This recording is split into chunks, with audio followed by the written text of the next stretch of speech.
অনেক সময় ক্রিকেটের স্কোর কার্ডে যা লেখা থাকে তার চেয়েও বড় গল্প লেখা হয় খেলার বাইরে নিভৃত কোনো এক কোণে।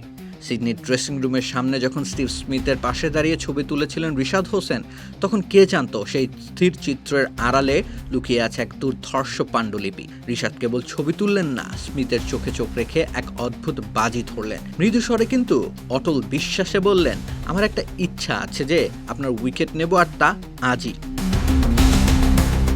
আধুনিক ক্রিকেটের বরপুত্র স্মিথ হয়তো তখন এক তরুণের চপলতা ভেবেই হেসেছিলেন, কিন্তু ২২ গজের তপ্ত মঞ্চে যখন রিশাদের আঙুলের কারসাজিতে স্মিথের ডিফেন্স চুরমার হয়ে স্ট্যাম্পগুলো বাতাসে ডানা মেলল, তখন সেই চপলতা রূপ নিল এক অমোঘ সত্যে।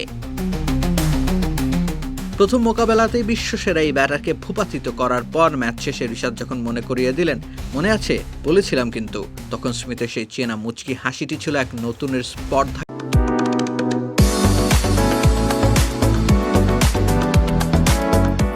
দেওয়া রাজকীয় স্বীকৃতি। এই ঘটনাটি কেবল একটি উইকেটের পতন নয়, বরং বাংলাদেশ ক্রিকেটের এক মানসিক বিবর্তনের দলিল। কেননা ক্রিকেট মানচিত্রে বাংলাদেশের ক্রিকেটারদের সামর্থ্য নিয়ে সংশয় ছিল না কখনোই, কিন্তু অভাব ছিল আত্মবিশ্বাসের সেই চূড়ান্ত বিন্দুর, যেখানে দাঁড়িয়ে বিশ্বসেরাদের চোখে চোখ রেখে কথা বলা যায়।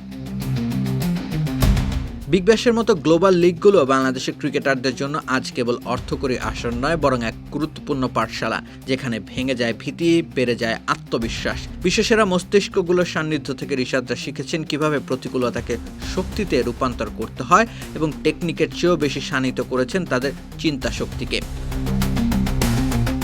রিশাদের এই সাফল্য কেবল একটি চ্যালেঞ্জ জেতার গল্প নয়, এটি বিদেশের লিগে খেলার ইতিবাচক প্রভাবের জীবন্ত বিজ্ঞাপন। কয়েকদিন আগেও যেখানে বাংলাদেশের জার্সি গায়ে কোনো লেগ স্পিনারকে খেলতে দেখা ছিল স্বপ্নের মতো, সেখানে রিশাদ আজ সুদূর তাসমান সাগর পারে অস্ট্রেলীয় পরাশক্তিদের চোখ রাঙাচ্ছেন।